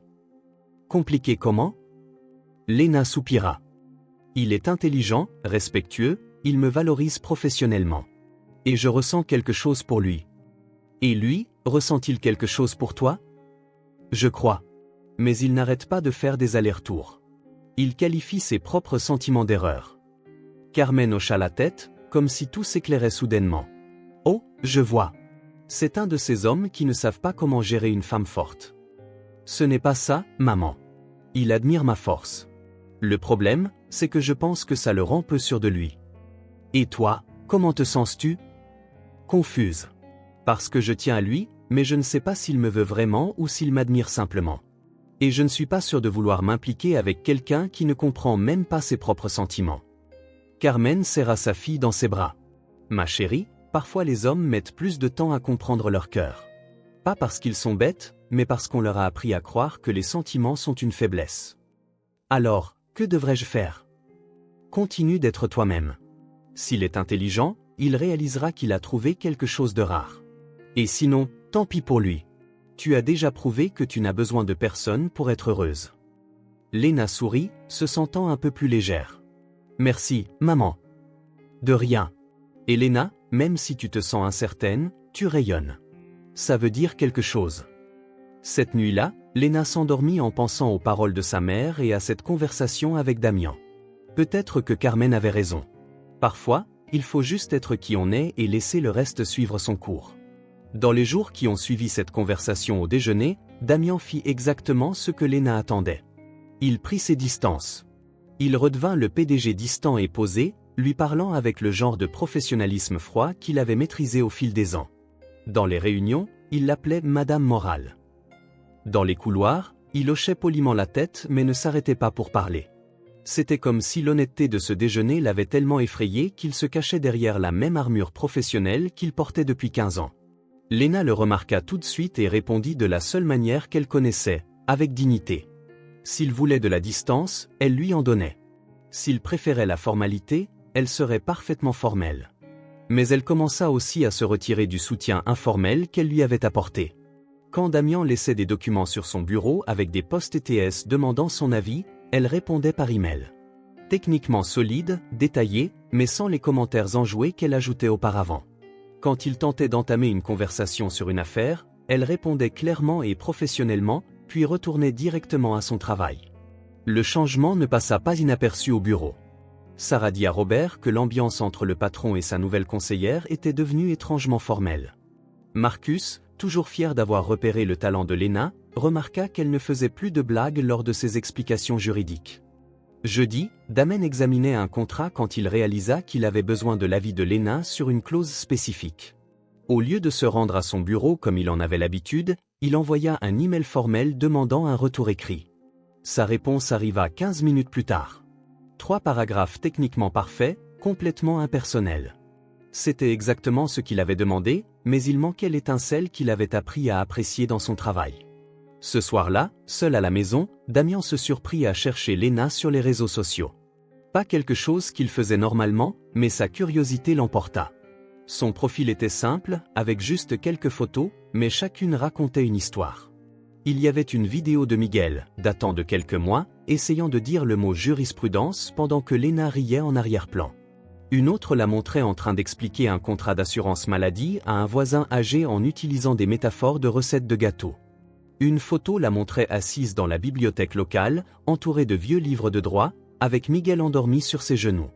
C'était un monde complètement différent du sien, un endroit où le savoir était partagé librement, où l'intelligence était utilisée pour aider, pas pour rivaliser, un endroit où elle n'était pas seulement respectée, mais aimée. Samedi, poussé par quelque chose qu'il ne pouvait pas tout à fait nommer, Damen se rendit dans le quartier de Lena. Il n'avait pas de plan précis, juste un besoin inexplicable de mieux comprendre son monde. Il s'arrêta devant un petit centre communautaire appelé Hope Community Center. Par la fenêtre, il vit Lena assise à une table ronde, entourée de plusieurs personnes. Elle gesticulait avec animation, expliquant quelque chose pendant que les autres prenaient des notes. Damian observa quelques minutes. Il y avait quelque chose dans la posture de Lena là-bas qu'il n'avait jamais vu au bureau. Une aisance naturelle, une joie authentique. Elle ne jouait pas au professionnalisme. Elle était simplement elle-même. Il prit une profonde inspiration et entra. Le groupe arrêta de parler en le voyant. Lena leva les yeux, clairement surprise. « Damen, qu'est-ce que tu fais ici ? » « Je passais en voiture et je t'ai vu. » Un mensonge flagrant, et ils le savaient tous les deux. « Voici Damian, » dit Lena au groupe. « Mon patron. » Le fameux patron de la vidéo virale juridique, dit une femme plus âgée en souriant. « Je suis Madame Rosa. » Lena nous expliquait les contrats de location. Damen salua tout le monde poliment, mais ses yeux revenaient sans cesse sur Lena. « Puis-je te parler une minute ?» Ils s'écartèrent dans un coin de la pièce. « Sérieusement, qu'est-ce que tu fais ici ?» demanda Lena, mais sans hostilité. « Je voulais comprendre. »« Comprendre quoi ? Comment tu fais ça ? Comment tu... fois, tout le temps ?» Lena l'étudia quelques secondes. « Damen, tu as conduit 40 minutes pour venir ici juste pour me demander ça ? Peut-être. Pourquoi ? » Il regarda le groupe, qui avait repris sa discussion, puis de nouveau vers elle. « Parce que cette semaine, je suis redevenu celui que j'ai toujours été, et j'ai réalisé que je n'aime plus cette personne. Et qu'est-ce que tu attends de moi à ce sujet ? Me laisseras-tu apprendre de toi ? » La question sortit, semblant plus vulnérable qu'il ne l'avait prévu.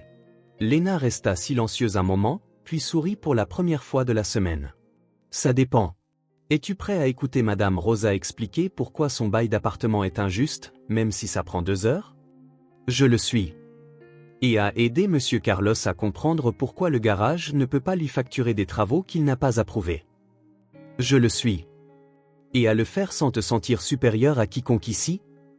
Damen regarda autour de lui, voyant pour la première fois non pas des gens ayant besoin d'aide, mais des gens avec des connaissances et des expériences dans des domaines qu'il n'avait jamais imaginés. Je suis prêt à essayer. Lena hocha la tête. Alors assieds-toi. Madame Rosa nous racontait justement comment elle a découvert par elle-même qu'elle avait droit à une indemnisation qu'aucun avocat ne voulait lui calculer. Damen s'assit, pour la première fois depuis des années, resta silencieux pour apprendre au lieu d'enseigner.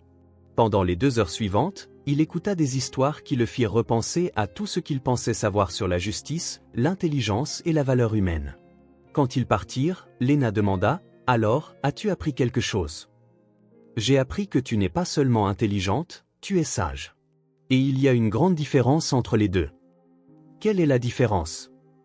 L'intelligence résout les problèmes. La sagesse change les gens. Pour la première fois depuis des semaines, ils se sourirent, sans aucun mur entre eux. Le mercredi suivant, Lena mentionna nonchalamment qu'elle donnerait une conférence au centre communautaire sur les droits des consommateurs pour tous. Cela faisait partie d'un projet qu'elle menait depuis 2 ans, enseignant des connaissances juridiques de base aux personnes qui ne pouvaient pas se permettre d'avocat. « Je peux venir ?» demanda Damen, se surprenant lui-même de la naturalité de sa question. « Tu ne vas pas trouver ça ennuyeux ? Au contraire. Je pense que j'ai besoin de voir à quoi ressemble la vraie défense des droits. » Samedi après-midi, le petit auditorium du centre communautaire était plein à craquer.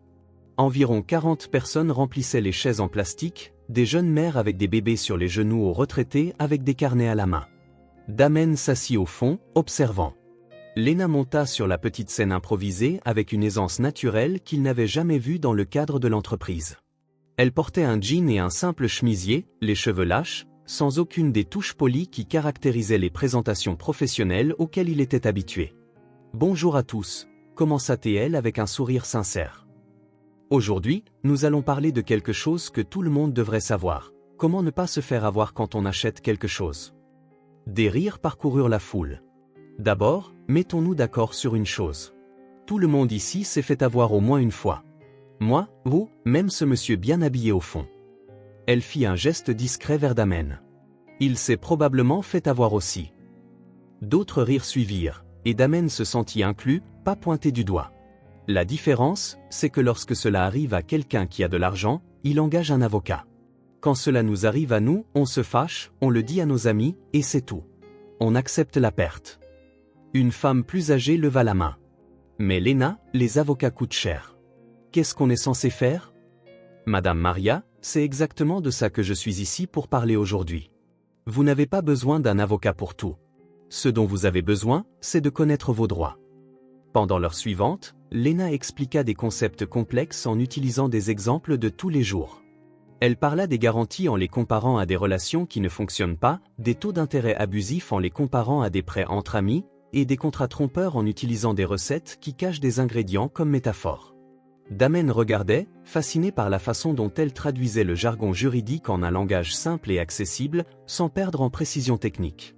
Plus important encore, il remarqua comment les gens la voyaient, non pas comme quelqu'un de supérieur faisant de la charité intellectuelle, mais comme une véritable alliée. Quand un jeune homme demanda comment contester une facturation erronée, Lena n'expliqua pas seulement les étapes. Elle écrivit un modèle de lettre au tableau et donna des conseils sur le ton et la manière de construire un bon argument. L'éducation est le seul type de pouvoir que personne ne peut vous enlever, dit-elle en terminant la session. Et connaître ses droits fait partie de cette éducation. Ne laissez personne vous dire que c'est trop compliqué pour que vous le compreniez. Si j'ai pu apprendre en nettoyant des bureaux et en lisant des livres empruntés, vous le pouvez aussi. Le public éclata en applaudissements. Plusieurs personnes s'approchèrent ensuite pour poser des questions spécifiques, la remercier ou simplement discuter. Damen observa comment Lena accordait à chaque personne la même attention et le même respect, peu importe la taille de sa question.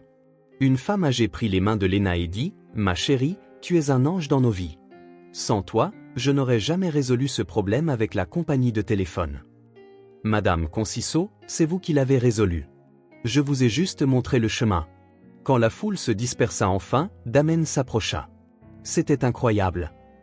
C'était juste une conférence de base. Non, c'était bien plus que ça. Ils marchèrent vers le parking en silence.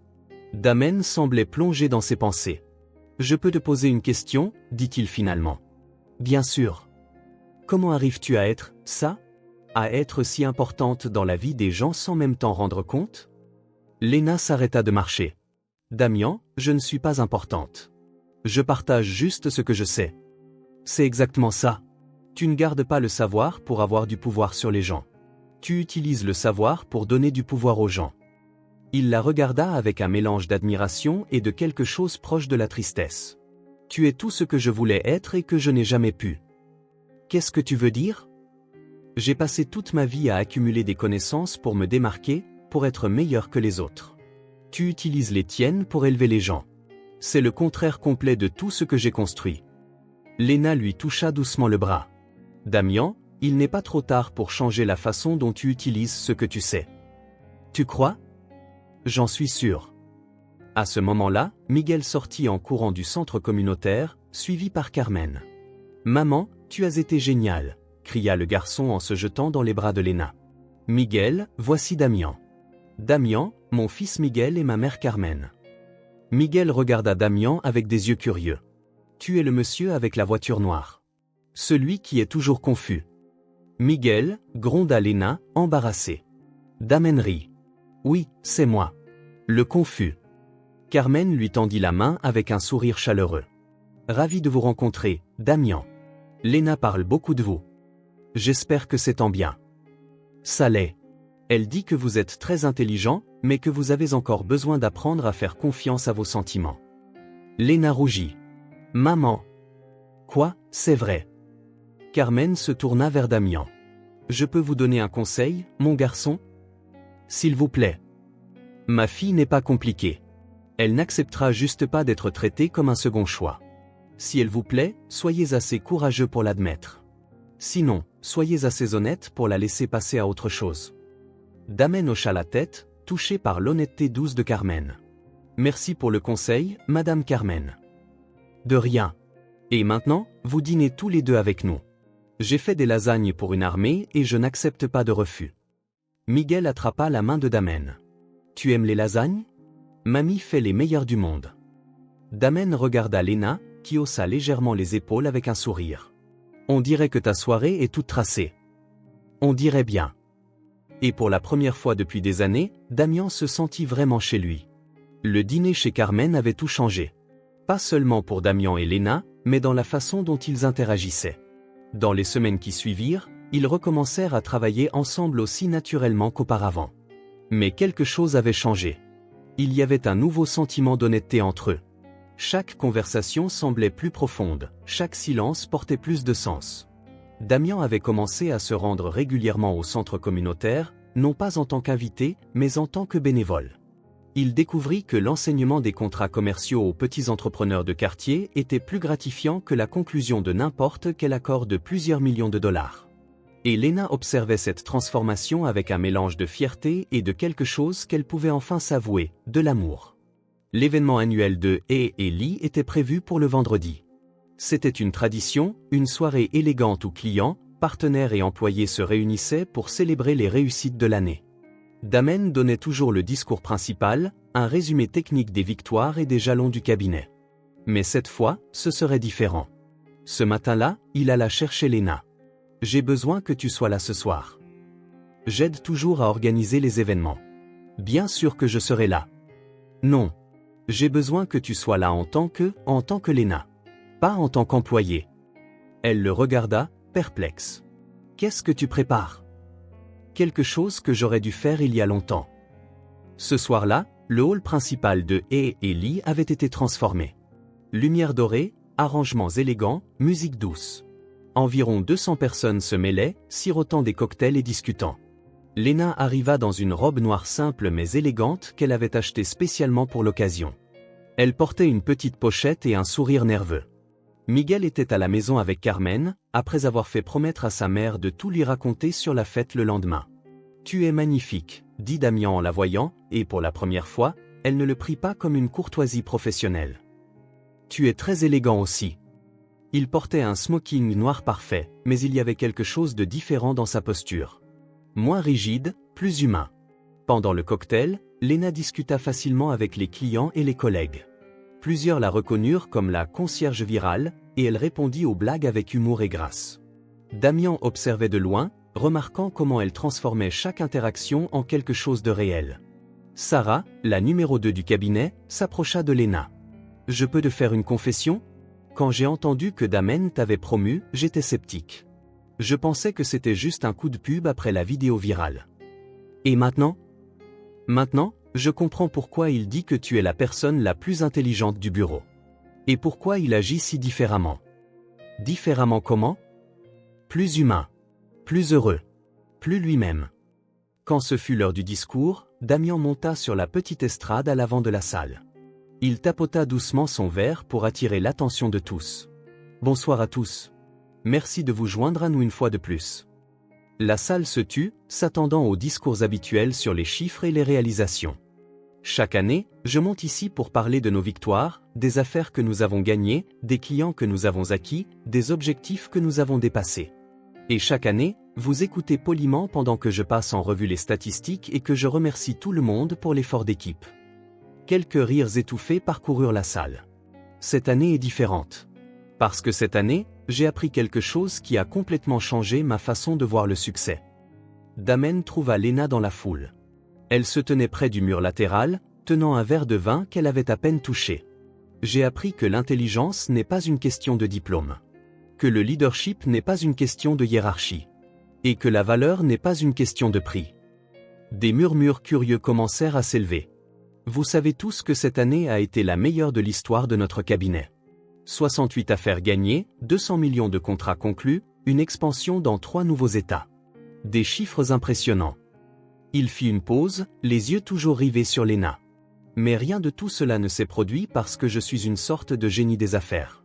C'est arrivé parce que j'ai rencontré quelqu'un qui m'a appris à voir au-delà des chiffres. Quelqu'un qui m'a montré que le vrai droit ne se passe pas toujours dans des salles de conseil avec vue sur la ville, mais dans des centres communautaires où des gens ordinaires apprennent leurs droits. La salle était maintenant complètement silencieuse, tout le monde écoutant attentivement. Cette personne m'a appris que le savoir n'est un pouvoir que lorsqu'il est partagé. Que l'intelligence ne compte que lorsqu'elle élève les autres. Et que le plus grand succès n'est pas de gagner une affaire de 60 millions de dollars. C'est d'aider une femme de 70 ans à comprendre pourquoi elle n'a pas à payer pour un service auquel elle n'a jamais souscrit. Damen descendit de l'estrade et commença à marcher vers Léna. Les gens s'écartèrent, créant un chemin. Léna Moral m'a appris que l'intelligence ne porte pas de costume, que la sagesse n'a pas d'adresse permanente, et que l'amour ne peut être acheté, négocié ou contrôlé. L'amour se reconnaît, se respecte et se construit. Chaque jour. Il s'arrêta devant elle. Les yeux de Léna étaient remplis de larmes. Elle ne s'attendait clairement pas à une telle déclaration publique. C'est pourquoi, devant vous tous, je veux faire 2 propositions. Damen se tourna légèrement pour inclure le public, mais ses yeux restèrent sur Léna. Première proposition, Léna, veux-tu être mon associée officielle ? Pas seulement une conseillère, mais une associée à part entière de A&E, avec une part des bénéfices, un droit de vote sur les décisions majeures et la responsabilité des projets sociaux que nous voulons lancer. La salle devint complètement silencieuse. Léna hocha la tête, trop émue pour parler. Deuxième proposition, et celle-ci est la plus importante, veux-tu être ma femme ? Cette fois, le silence fut rompu par quelques soupirs audibles du public. Léna regarda autour d'elle, tous ses visages souriants et expectants, puis se tourna de nouveau vers Damian. « Tu es sûr ? Parce qu'il n'y a pas de retour en arrière possible. Je suis plus sûr de ça que de n'importe quel contrat que j'ai jamais signé. » Elle sourit, les larmes coulant enfin. « J'accepte les 2 propositions. Mais je dois poser une condition. » « Laquelle ? » Pas de fleurs coûteuses pour essayer de m'impressionner. Si tu veux m'offrir quelque chose de spécial, je veux une bibliothèque. Une vraie bibliothèque, avec des fauteuils confortables et de la place pour que Miguel puisse étudier. Damian rit, lui prenant les mains. Marché conclu. Une bibliothèque, des fauteuils, et tout ce que tu voudras d'autre. Il l'embrassa, et cette fois, il n'y avait rien d'inapproprié ou de confus à ce sujet. C'était le bon baiser, au bon moment, devant les bonnes personnes. Le public éclata en applaudissements et en acclamations. Sarah pleurait, Robert souriait comme s'il venait de gagner une affaire importante. Marcus filmait déjà tout pour les réseaux sociaux. Quand ils se séparèrent, Damen murmura à l'oreille de Lena, « Il y a une autre chose que je veux proposer. » « Qu'est-ce que c'est ?»« Je pense que tu devrais finir tes études de droit. » Lena recula légèrement, surprise. « Damian, je n'ai pas besoin d'un diplôme aussi. » Il ne s'agit pas d'en avoir besoin. Il s'agit du fait que tu mérites d'avoir une reconnaissance officielle pour ce que tu sais déjà. Et parce que je veux que tu aies toutes les options possibles. Mais le temps, le travail, Miguel, on trouvera une solution. Ta mère peut t'aider davantage avec Miguel. Tu peux étudier quand ça t'arrange. Et si tu as besoin de réduire ta charge de travail, on le fera. Ce qui compte, c'est que tu finisses ce que tu as commencé. Lena réfléchit quelques secondes. La faculté de droit avait été un rêve interrompu 6 ans plus tôt. L'idée d'obtenir enfin ce diplôme avait toujours semblé trop lointaine pour être réaliste. Tu penses vraiment que je devrais ? Je pense que tu devrais faire ce qui te semble juste. Mais je pense aussi que tu mérites le choix. Et si j'accepte, promets-tu de ne pas me presser ou de me faciliter la tâche ? Je te le promets. Tu obtiendras ce diplôme de la même manière que tu as tout fait dans la vie, avec du travail, de l'intelligence et de la détermination. Lena sourit. Alors j'accepte. Je finirai mes études de droit.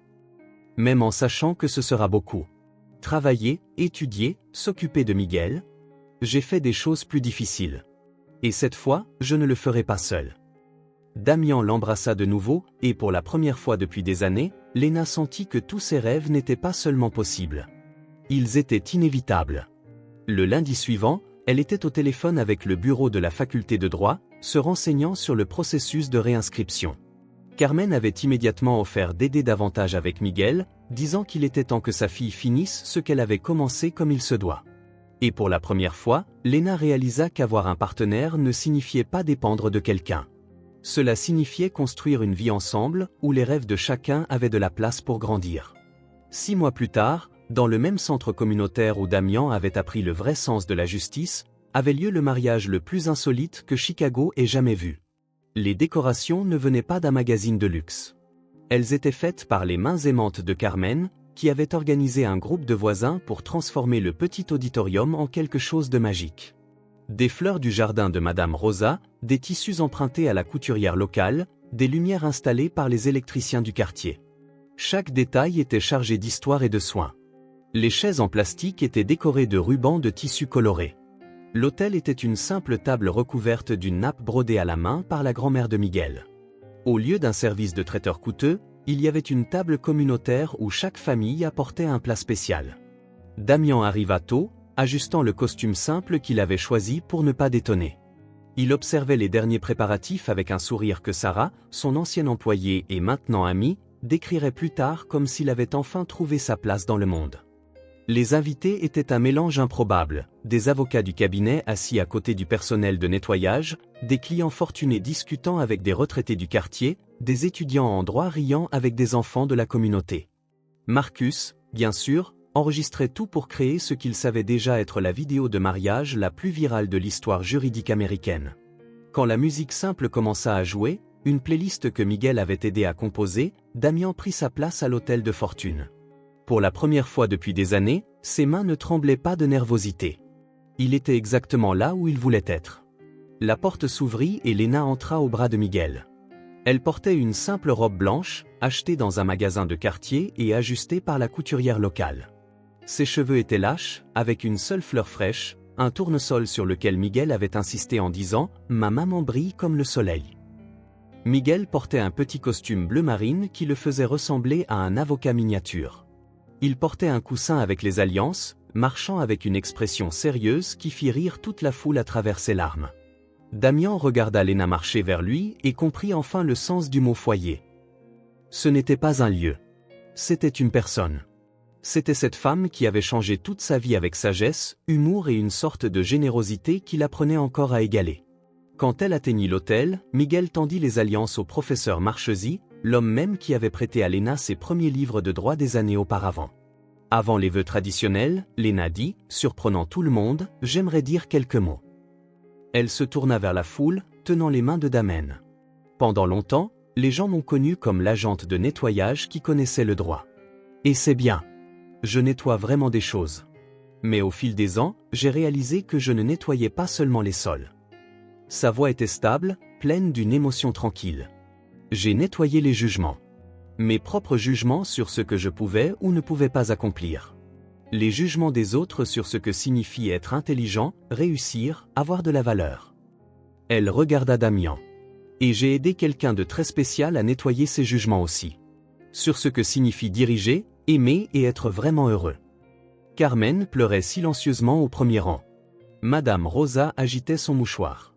Sarah et Robert échangèrent des regards émus. Quand ce fut le moment d'échanger les alliances, Miguel s'approcha solennellement de Damian et lui murmura quelque chose que le microphone capta. « Maintenant, tu es aussi notre assistant, d'accord ?» La foule éclata de rire. Damian s'agenouilla pour le regarder dans les yeux. « J'accepte le poste. Mais on peut parler du salaire ? » « Bien sûr. Mais je ne prends pas d'argent. Seulement des glaces et des sorties au parc. » Marché conclu. Ils scellèrent l'accord avec une poignée de main formelle qui fit rire tout le monde à nouveau. Quand ils s'embrassèrent enfin en tant que mari et femme, ce fut sous une pluie de pétales de fleurs apportées par les enfants du quartier. Le baiser fut long, doux et rempli de promesses qui n'avaient pas besoin d'un contrat pour être tenues. Alors que la fête commençait avec de la musique, de la nourriture faite maison et des histoires se propageant de table en table, Léna et Damian s'écartèrent un moment pour tout observer. « Des regrets ?» demanda-t-il en plaisantant. « T'épouser, jamais. Le faire dans un endroit où tout le monde aura un avis sur notre vie, toujours pas.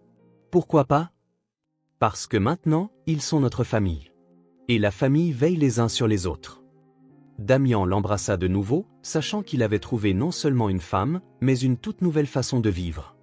Une vie où l'intelligence se mesurait à la profondeur de l'amour, où le succès se mesurait à l'aide apportée aux autres, et où le bonheur était aussi simple que de partager une glace avec un garçon de 6 ans qui venait de gagner un beau-père prêt à être son assistant. Qu'avez-vous pensé de l'histoire de Léna et Damian ? Laissez vos avis dans les commentaires. Sur une échelle de 0 à 10, quelle note donneriez-vous à cette histoire ? Abonnez-vous à la chaîne et cliquez sur la cloche pour ne manquer aucune de nos histoires. Et découvrez d'autres histoires émouvantes juste ici.